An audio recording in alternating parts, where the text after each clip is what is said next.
We know that the government Eatwell Plate has been discredited recently in the British Medical Journal. Hello and welcome. I'm Charlotte Palmer from True Health Talks, and I am delighted to be here with doctors, GPs in fact, at the Freshwell Clinic in Essex, and they are the founders and directors of the Freshwell Low Carb Project, Dr. David Oliver and Dr. Kim Andrews. Hello. Hello, and thank you so much for being here with me today. And today we're going to be talking about and critiquing the government Eatwell Plate, and also talking about your own Freshwell guide.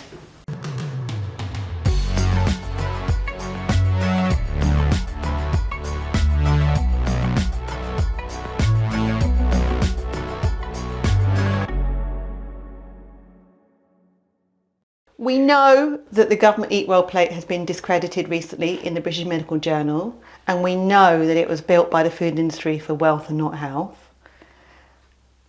What are the ramifications of all of these food industry influences on our health across the UK? What are your thoughts on this?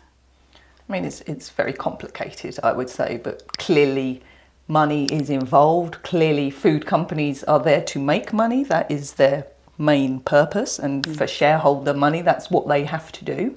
And so therefore, I suppose it's not surprising that they make their food as addictive and as palatable as possible, because they want people to buy more, because then that makes more money for the shareholders. So, I totally understand why they have to do it, but unfortunately it's just wreaking havoc with everybody's health. These food companies say everything in moderation, but yet they've made these foods so addictive that people can't moderate. That's not an option for many people. They can't, they open a packet of crisps, they're going to eat everything in there. They open biscuits, they're going to eat them all, and they've made the food like that. They've coated it in various substances, got that sugar-salt balance absolutely right, so that people can't stop eating, and then it becomes that person's fault because they didn't only have 2 biscuits, they ate the whole packet. Yeah. But I'm pretty sure that those food companies are making sure that people eat the whole packet. Absolutely. And that's kind of scary, really. It's kind of scary. And it was designed in that way. I believe they kind of did a deal back in the 1950s when they decided to take fat out of the diet and make food much more addictive. And they knew that they would get repeat custom from it. They knew at that time. And they're very clever marketing. It's still going on today. Well, once you start taking fat out of food, you've got to put sugar in to make it taste nice, because if there's no fat and no sugar, it doesn't taste of anything. It's not very nice. So, that's the way it went, more because fat by that point had been completely alienated as being this terrible thing. That's a whole other ballgame. Yeah, absolutely. And so sugar but actually sugar's the problem in our minds. Sugar is the problem. Yeah, not the fat. There are no studies that actually prove that saturated fat has any connection to heart disease. Absolutely. It was demonised unnecessarily by Dr. Ansel Keys and the whole absolutely. community at the time. Yep. So yeah, totally unfounded. So here we are right now, and we're looking right across the UK, and we're looking at the cost of that, which is rather a high cost, isn't it? When we think about the costs on the economy, we're thinking about the cost on the NHS. Yeah, I think they estimate sort of 20 to 25 billion pounds a year. It is a cost of obesity and type 2 diabetes to the NHS and greater economy, through lost days, ill health, all those sorts of things. It's huge, absolutely huge. I've heard it was over 90 billion across the board, across the UK for metabolic syndrome. Right. Yeah, it's kind of like an umbrella term, isn't it? So, it's very costly. Not just the financial cost, but the cost of people living like that, the cost to the individual of being unhealthy. So it's that cost as well, which is not necessarily counted in those numbers as well. Yeah, it's not nice to feel sick all the time, ill all the time, tired all the time. Yeah. It's no quality of life, is it? Absolutely. And people are just getting up and trudging through their days, and it doesn't have to be like that. If they can get themselves off that processed food and onto a clean, real food diet, they will just feel so much better. So you're encouraging people eating more fat, more protein, more green vegetables, and not so much sugar, and not so much starchy foods, carbohydrate-rich foods. Yeah. Get the nutrients in. I think we encourage people to eat more protein and to not worry about fat too much. I think you can go too far in the opposite direction. I think some people can overeat cheese and overeat, pour too much oil on everything. At the end of the day, it is quite sort of calorie dense, for want of a better word.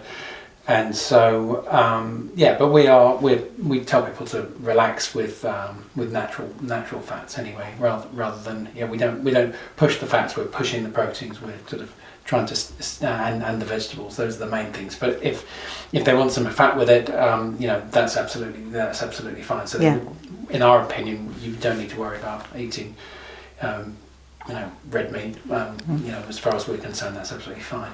It's quite extraordinary how people are still kind of programmed to feel really fearful about fats and proteins. When you go to the supermarket, people are all buying the low-fat options. They're buying the margarines. They're buying the seed oils. I find women particularly horrified. They will come in and a lot of them are postmenopausal, gaining a lot of weight, are very unhappy with this, really want to do something about it. And when I talk to them about a low carb approach and I talk to them about increasing their fat to make them feel full, they look at me like I've got 10 heads. They are horrified at this, and they have spent the whole of their adult life being told not to eat fat and to be frightened of fat, and they are frightened. And actually you can't sometimes get people off of that. They end up doing a high protein, low carb and low fat route because they cannot get their head around this, that actually it's okay to have cheese, it's okay to have red meat, it's okay to use butter. It's a revelation, isn't it? Absolutely. And people are horrified when you can see it in the supermarkets when you go in and you want to I might buy a couple of chicken legs. It's difficult to get them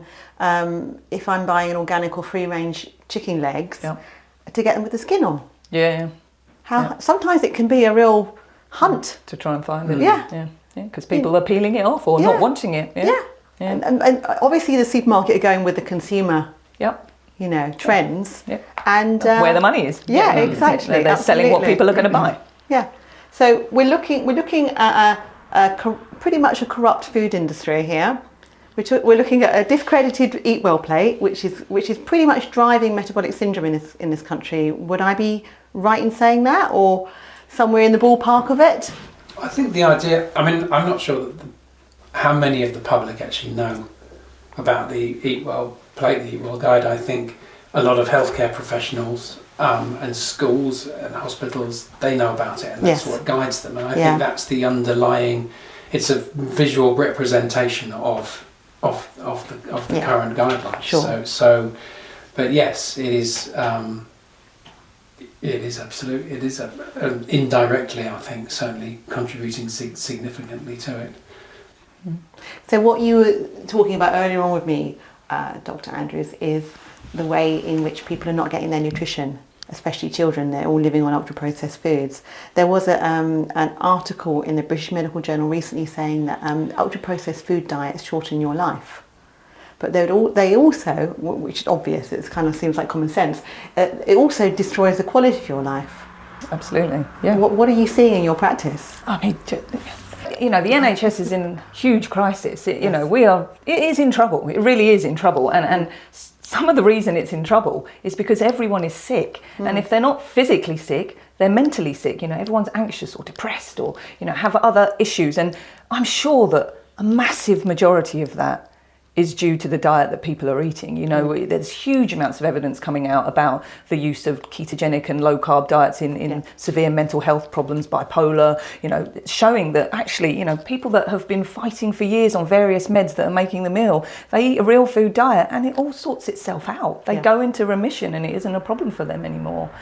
But the cancer's going up through the roof. Again, they think that obesity is going to be the biggest cause of cancer soon, not smoking. That's dealt with. They've now dealt with that, but now obesity is going to become the biggest cause of cancer.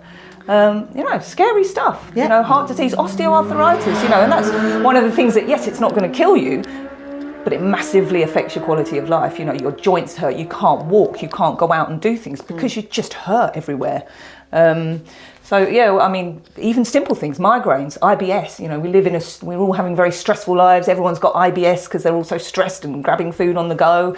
And again, you get somebody on a low carb diet and that goes away. It just goes away. As well. Yeah, acid reflux. So you've dealt with all those problems Absolutely. in your clients and you've seen success across the board with it all. And the sort of, there's a sort of GP expression of tired all the time or sort of, fatigue. It's amazing how many people go around feeling tired all the time. And yes, common problem, isn't it? And a really common problem. And we didn't really used to have a solution to the problem. I mean, I think for some people we still don't. But there's a significant chunk of people who actually, when they listen about changing their diet, don't feel tired anymore, tired all the time anymore. Fantastic. Yeah. I think nearly everybody, if you ask them, do you want more energy, would say yes, please. There's not anyone that would say, no, I'm fine, thanks very much. Apart from my slow carbs, I'm fine, I'm good.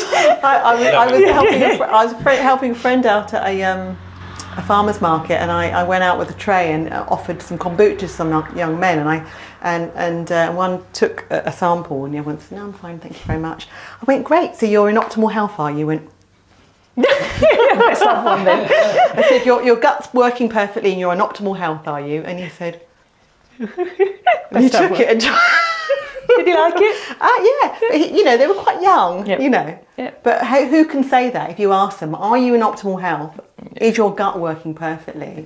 Do you feel, are you at your optimum? Are you reaching your potential? Are you, not very many people can say that. No, absolutely. I think it's such a sad state of affairs and a result of, where our diet toxic has gone. food environment. That's food. what I think it is. It's a very toxic food environment, and there's so much eating that goes, that's how people socialise now as well. I think back in the 80s, when I was a young child, you rarely went out for dinner. There wasn't anywhere to go, so you might only end up going out for dinner once a year, maybe twice a year. There just wasn't anywhere to go. You couldn't even go to McDonald's because there wasn't one. Whereas now there are so many establishments. The average Brit, was it 70 meal deals? The average Brit eats 70 meal deals a year. Wow. I mean, what is that? Wow.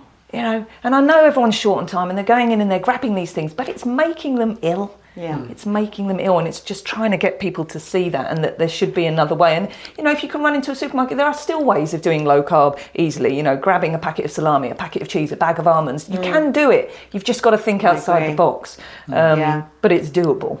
Absolutely. But people can come to your website and they can look at your recipes, your recipe books, and your app, and your guide, your Freshwell guide, and they can get that guidance. Absolutely. That's amazing. And if they follow it, they will see benefits without any doubt in my mind. Yeah, it's not rocket science, is it really? Just follow your guidelines and you'll feel better. Yeah? Hopefully. Hopefully. I think that's the premise here, and I think it's, it's a good one to start with, especially people that are too busy, to cook or too busy to think about it. It's all been kind of done for them, all the information is there and it's all ready. It's also important, I think, to make people, though, be aware that if they want to be healthy and if they want to feel good, they are going to have to put a bit of effort in. It's not just going to happen unless they've got a personal chef. They are going to have to put some work into this.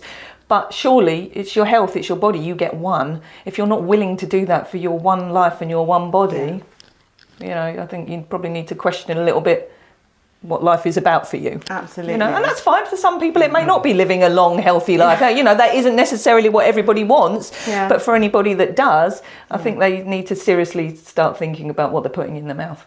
I think a lot of people's priorities have changed. They don't value themselves or their health anymore. They're just chasing after a goal at the expense and the cost of everything. Absolutely. People are very stressed. I also think that people have got a bit of learned helplessness going on, in the sense that they have tried this low-fat diet and they've tried this low-calorie diet and they've starved themselves and made themselves miserable. And so a lot of people come to us, they're middle-aged, aren't they? And a lot of them, women, I think, have been on diet after diet after diet after diet, and so they're kind of conditioned to think that whatever they do isn't going to work. So I think people, is understandably, some people give up a bit easier because of that. I think because they've seen it fail time and time again, and why should this be any different? Yeah, a lot of people have lost trust in who to listen to. Like you say, there's so much mixed messaging. Some people are saying, well, go keto. Some people are saying go low carb. Some people are saying follow the Eatwell Plate. Some people are saying you need to be low fat. Some people are saying you need to portion control and calorie count. What are people supposed to do? They're just lost. Can we trust the trusted authorities anymore? When you think about all the different messages that are being pushed out, I think they don't know who to trust. And Yeah. I think that's some of the problem. And I think that's some of the reason it's been nice for us. I think, we've worked here, collectively for nearly 45 years between the two of us. And our patients know us very well. And I think they absolutely trust us that we are on their side. We do want them to be healthy, and that is what our interest is in them. And as I say to them often, I don't care what you weigh. It's of no interest to me what you look like. What I care about is that you are healthy inside.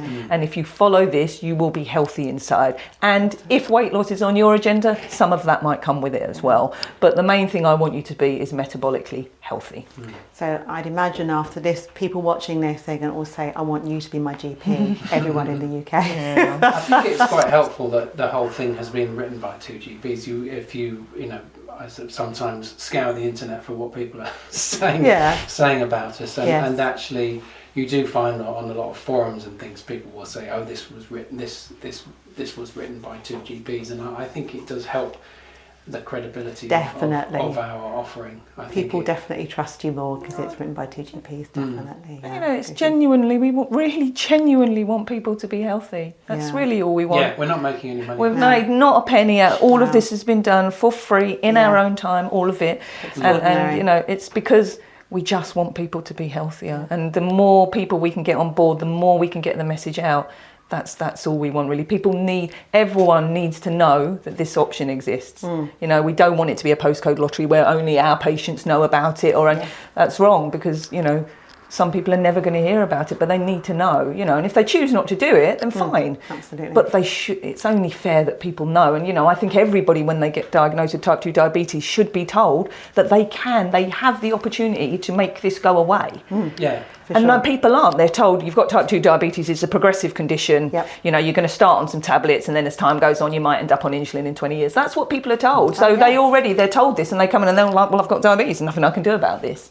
And actually being told you can do something about this, you can make this go away in a couple of months if you really set your mind to it. And I think that gives them a bit of light and gives them a bit of something to focus on. I think the word you used there was interesting, which is option, and I think it's important also to recognise that some people just can't seem to do it, can they? And I think there are some people who find giving up bread or whatever sort of completely impossible. So I do, we try not to get too overzealous if we can, but we're obviously very enthusiastic. But we like people to know that this option exists, because when the reason we produced all these resources lost me thread. The reason we produced all these resources. The reason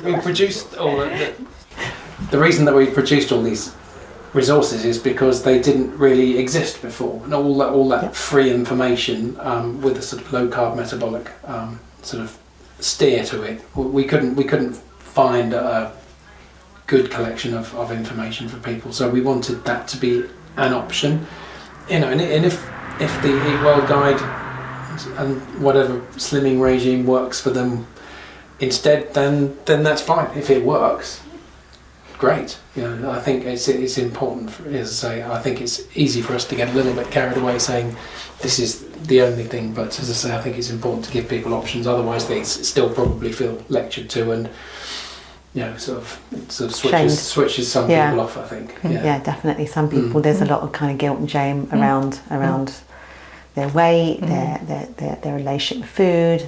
I mean, that's one of the things that's become very clear to me. I don't think, before we started this, I had any idea about the amount of disordered eating going on out there. I don't think I had any idea. People really are quite messed up when it comes to food, and people punish themselves with food, and they have bizarre relationships where, things going back to childhood, something their mother once said to them, or and actually, it's a huge problem. It's a really big problem. It's quite deep rooted, isn't it? And dealing with those individuals, it's really tough. I mean, that is a whole new ball game, just dealing with those people that have all this emotion included in food and eating. That's really, really difficult. But again, there are growing things out there to help those kinds of people. That now it's more coming to the surface. There is stuff out there to help. Yeah, there's more tools. Yep. Which you wouldn't get in a pill or an injection. No. you wouldn't get that kind of support and help. And those kind of deep-seated issues, if they get resolved, then you've got a better chance long-term of resolving whatever the dysfunction is on a long-term basis. So, I mean, there's been some articles in The Guardian not that recently, but reasonably recently, about how children are getting more and more constipated and getting a kind of insulin resistance at younger and younger ages now because of their ultra-processed diets. It's actually very, very scary. Yeah, it's just awful. It's heartbreaking. So yeah, it's tough. It's really tough, and you just hope that you can.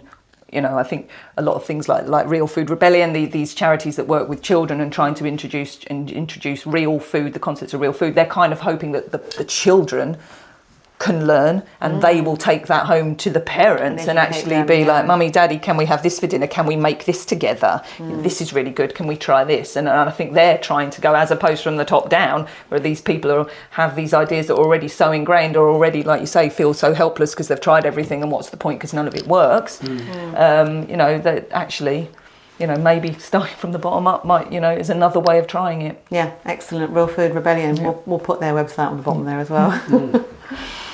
Yeah, so it's just getting the story out to as many people, and I think that's really what we want to do. We just want people to know about it, and the more people that tell their friends and their granny and whatever, the better from our point of view. Faster the change comes, the better. I've seen conflicting debates on LinkedIn about keto diets. I've also seen some studies. I've seen a study that a keto diet, the fat is not good for your gut flora. I saw that.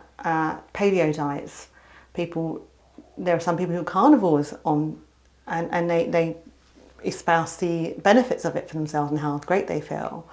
And intermittent fasting as well. A lot of people, really do sing its benefits. They sing its praises. What are your thoughts on that? What are your thoughts on those three different diets? Certainly intermittent fasting, time restricted eating, we are big fans of. I mean, we don't really recommend. I know some people go on multi-day fasts. I mean, obviously that's up to them, but it's not something we sort of particularly recommend beyond 24 hours. But time restricted eating, just simply compressing your food window between sort of 12, having lunch at 12 or 1 o'clock, and then having a early dinner around about 7 o'clock, having the rest of the day off eating is really good for improving insulin resistance. That's very much a core part of what we discuss with our patients, and say we've got a lot of information out there on our resources with that. So we are certainly big fans of that. I think it can be really effective. It works particularly well with low carb, because if you are eating carbs during the day, you'll find your blood sugar going up and down and plummeting. Whereas once you are low carb, your blood sugar is more on a stable platform, and so you're less likely to sort of get hungry during that time. So we're big fans of that. Fantastic. Yeah. What do you think about keto diets? I mean, we don't really promote anything too extreme either way. We just want people to eat real food that isn't too starch heavy. However, keto works really well for some people, and some people want to go a bit harder, and so we will support those people to do that. There is also really lots and lots of evidence coming in now for the use of ketogenic metabolic therapy for various things, treatments of cancer, inflammatory bowel disease, migraines, severe mental health problems. That the evidence is there. Epilepsy in children, it's now a big treatment for that. So it absolutely has a place and can be very powerful, I think, for some people, a really powerful tool for some people, and we would support people to do that, but it isn't something that we generally recommend for most people. And I think these diets that are very specific become more difficult for people to maintain, a bit like the carnivore diet, which is very, very extreme. You basically eat nothing but meat, butter and eggs, as far as I can see. But again, there are a lot of people out there, and it has really cured them of their inflammatory bowel disease or other problems. It's completely revolutionised their life. So I think it would be too easy to just dismiss it when actually there are people out there getting a massive amount of benefit from these types of diets. But I think people as an individual need to think, what am I hoping to achieve here? What am I hoping to manage? and picking the appropriate diet to support them with that. And for most people, they're not going to have to be that extreme. Yeah. I think there are some diets that are really great if you want to reset your health, but then they're not necessarily sustainable. You can't really just eat steak, butter and eggs for like the rest of your life. Some people are quite happy with that. Some people are. There are a lot of people out there who seem really, really healthy. Really healthy doing that. I've got a friend who does that. I've got a friend that, and Jordan Peterson's daughter, she's on a beef only diet. Because she had always. It does tend to be beef when people go carnivore. I mean, apparently beef is the only food product human can live on alone with nothing else at all. So you have to eat all of it. You have to eat the fat. You have to eat the bone marrow. You have to eat the organs. But if you do, everything that you need from a diet is in beef. How interesting to know. Yeah, in a cow. In a cow. So so that Jordan Peterson's daughter, she's on a beef only diet. Right. She says she had a lot of allergies. Yeah, and autoimmune conditions I think often do really well on carnivore. So thyroid problems, things like that, they do really well, I think. Yeah. But would you say you could do that for like forever, or? Some people can. Yeah. Some people can, but I would say for the majority of people, with life and eating out with people, it's probably not really going to work long term. Yeah. I've got a friend. I've got a friend who's on it, and we do go out, and he just orders just some meat. Steak. It's very much up to the individual. If it's not something, but if I had intractable epilepsy or whatever, I probably would do something like that. But I don't see the need for myself. I'm perfectly healthy having a slightly more varied diet. I like having a varied diet, so I don't really see the need for me to change. But for some people it's transformative. Yes, absolutely. Perfect.